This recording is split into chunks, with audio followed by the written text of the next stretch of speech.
नंदुरबार जिल्ह्यात काल दिनांक 18 जून गुरुवारी रोजी बऱ्हाणपूर अंकलेश्वर राष्ट्रीय महामार्गावर युवक राष्ट्रीय काँग्रेस आणि NSU यांच्या कार्यकर्त्यांनी तीव्र रास्ता रोको आंदोलन करण्यात आले। रस्ता रोको आंदोलनाचा मुख्य मुद्दा होता नीट पेपर फुटी प्रकरण। आता या प्रकरणात कार्यकर्त्यांची मागणी होती ती म्हणजे एज्युकेशन मिनिस्टर धर्मेंद्र प्रधान यांचा राजीनामा। प्रोटेस्ट चालू झालं अतिशय शांतपणे, परंतु अखेर असं काय झालं ज्याच्यामुळे पोलिसांना तीव्रतेने मध्यस्थी करावी लागली आणि NSUच्या कार्यकर्त्यांना जोर जबरदस्तीने पोलीस व्हॅनमध्ये टाकण्यात आले। काय आहे प्रकरण, चला सविस्तर पद्धतीने जाणून घेऊया आजच्या व्हिडिओमध्ये। मित्रांनो, नीट पेपर फुटी प्रकरण 2026 हे सध्या तरी संपूर्ण भारतात प्रसिद्ध झाले आहे। विद्यार्थी जे नीटची परीक्षेचा तयारी करतात, त्यांचा घाम गळतात, मेहनत करतात, गोरगरीब श्रीमंत सगळेच, परंतु जो पेपर लीक होतो त्यांच्या पूर्ण मेहनतीवर पाणी फेरले जाते। काही विद्यार्थी श्रीमंत असेल तर ते प्रायव्हेट कॉलेजेसमध्ये ॲडमिशन देखील करू शकतात डोनेशन देऊन, परंतु जे गोरगरीब विद्यार्थी आहेत जे फक्त नीटच्या पेपरवर अवलंबून असतात त्यांच्या ॲडमिशनसाठी, जर हेच नीटचे पेपर लीक होत असेल तर त्या विद्यार्थ्यांनी काय करायचं? आपल्याला माहिती आहे काही विद्यार्थ्यांनी काही टोकाचे पाऊल देखील उचलले आहे। महाराष्ट्रात तुम्ही रेकॉर्ड चेक करणार तर नीट पेपर फुटी प्रकरण हे काही नवं नाही। याआधीही 2025 मध्ये आणि त्याच्याही आधी आपण बघितलं तर पेपर लीक होत आले आहे। आणि मग बरोबर आहे लोकांचं म्हणणं की एज्युकेशन मिनिस्टर करते काय आहे? जर एवढे पेपर लीक होत आहे, विद्यार्थ्यांचे जीव जात आहे, तर सरकार काय करते? आता हे नीट पेपर फुटी प्रकरण झालं आणि त्यानंतर अनेक ठिकाणी विविध ठिकाणी आंदोलन करण्यात आले। याच्यात सगळ्यात प्रसिद्ध आंदोलन झालं ते म्हणजे कॉकरोच जनता पार्टी यांच्या दिल्ली येथे जंतर मंतर येथे झालेलं आंदोलन। ते आंदोलन देखील शांततेने संपुष्टात आलं होतं, परंतु आता जे गाव आहे, लहान लहान खेडेपाडे गाव, जसं नंदुरबार जिल्हा हा आदिवासी बहुल जिल्हा आहे, इथे मागासवर्गीय लोक आणि गरीब लोक राहतात। तेथील विद्यार्थ्यांनी सुद्धा, तेथील मुलांनी सुद्धा नीट पेपरची तयारी केली होती, परंतु पेपर लीक झाला आणि त्यांची मेहनत देखील वाया गेली। आता नंदुरबारमध्ये देखील सेंटर असेल तरी सुद्धा छोटे छोटे खेड्यागावांमधून परीक्षेला येणं ते सगळं तर वायाच गेलं ना। आणि त्यासाठी नंदुरबार जिल्ह्याचे युवक काँग्रेस आणि NSU अर्थात national student union of India यांच्या कार्यकर्त्यांनी रस्ता रोको आंदोलन करण्याचे ठरवले। अंकलेश्वर बऱ्हाणपूर राष्ट्रीय महामार्गावर त्यांनी रस्ता रोको आंदोलन करण्याचे ठरवले होते। त्यांचे म्हणणे होते की राष्ट्रीय महामार्ग रोखला तर सरकारपर्यंत त्यांच्या मागण्या नक्कीच जातील। त्यांची मागणी काय होती? चला सांगतो। त्यांची मागणी होती एज्युकेशन मिनिस्टर धर्मेंद्र प्रधान यांचा राजीनामा। आता आंदोलन सुरू झाले। युवक काँग्रेस आणि NSUचे कार्यकर्ते रस्त्यावर बसले। तिथे पोलीस सुद्धा उपस्थित होते, ट्रॅफिक पोलीस, वरचे पोलीस, सगळे पोलीस। त्यांनी या आंदोलनाला चांगला प्रतिसाद दिला, शांततेत कॉपरेट सुद्धा केलं। ट्रॅफिक जाम होत होता, पण तरी सुद्धा पोलिसांनी ते गाड्या थांबवून ठेवल्या, यांचं आंदोलन होऊ द्या। आंदोलन सुरू झालं, अनेक घोषणा देण्यात आल्या, अनेक वक्तव्य करण्यात आले। काही वक्तव्य अतिशय आक्षेपार्ह होते तर काही लॉजिकल होते।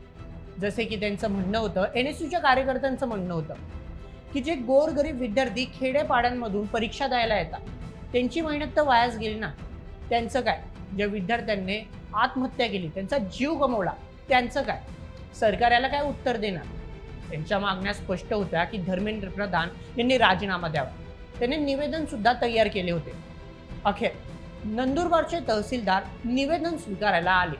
निवेदन स्वीकारलं गेलं। राष्ट्रीय युवक काँग्रेस आणि NSUच्या विद्यार्थ्यांनी निवेदन स्वीकारले। सगळं शांततेत पार झालं।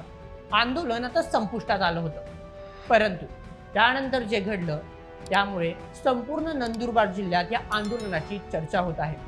ते म्हणजे NSUचे कार्यकर्त्यांनी केलेले कारनामे। आंदोलन संपुष्टात आलं होतं आणि सगळं काही शांततेत झालं।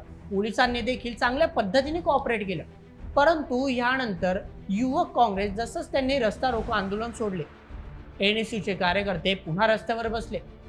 आता पोलीस आले, त्यांनी विचारलं की निवेदन तर स्वीकारलं गेलं, मग तुम्ही आंदोलन का करताय? त्यांचं म्हणणं होतं की आम्ही कलेक्टरला देखील बोलवलं होतं, कलेक्टर साहेब का आले नाही? जोपर्यंत कलेक्टर येत नाही तोपर्यंत आम्ही आंदोलन सुरूच ठेवणार। पोलिसांनी विनंती देखील केली, सभ्य भाषेत विनंती केली, परंतु ते काही ऐकायला तयार नव्हते. अखेर ट्रॅफिक जाम व्हायला लागला, लोकांचे आणि प्रवाशांचे हाल व्हायला लागले. अतिशय उन्हातानात हे विद्यार्थी देखील बसले होते आणि यांच्या जीवाला देखील धोका होता उष्माघातामुळे. अखेर पोलिसांनी त्यांना फार समजवलं, पण आंदोलक कार्यकर्ते तीव्र व्हायला लागले. त्यांनी अतिशय आक्षेपार्ह घोषणा द्यायला सुरुवात केली, जसे की जब जब सरकार डरती है पुलिस को आगे करती है, आणि अनेक वक्तव्य पंतप्रधान नरेंद्र मोदी आणि फडणवीस यांच्यावर देखील करण्यात आले.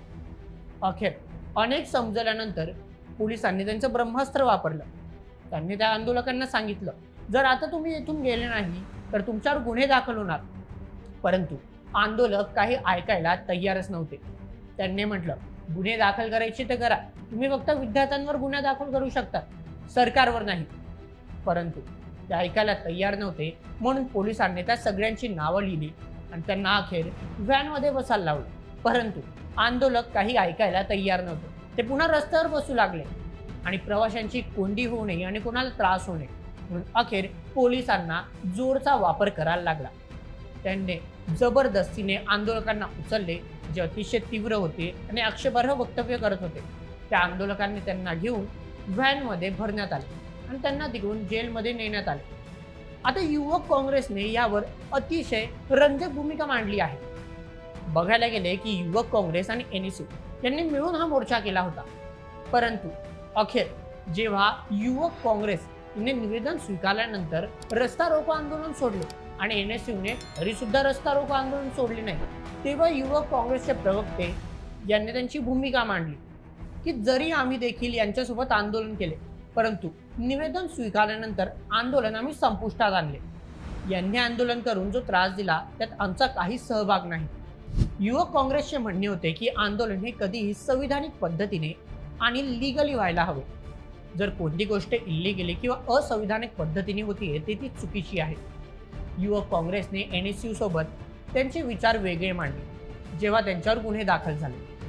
आता मित्रांनो, सगळ्यात महत्त्वाचा प्रश्न, आंदोलन करणे चुकीचे आहे का? बिलकुल नाही. आपण डेमोक्रेसीमध्ये राहतो, अर्थात लोकतंत्रात राहतो आणि लोकतंत्रात आपल्याला पहिला हक्क मिळतो, तो म्हणजे प्रोटेस्ट करण्याचा. जर कोणी काही चुकीचे करते, अर्थात सरकार, आपण त्यांच्यावर प्रश्न उचलू शकतो आणि हीच तर खरी ताकद आहे लोकतंत्राची. परंतु जेव्हा तुम्ही आंदोलन असंविधानिक पद्धतीने करता, ज्याच्यामुळे लोकांना त्रास होतोय, तर ते आंदोलन कोणाच्या भल्यासाठी नक्कीच होत नाहीये. आंदोलनाचा अर्थ होतो लोकांच्या हक्कांसाठी, लोकांच्या सोयीसाठी केलेले आंदोलन.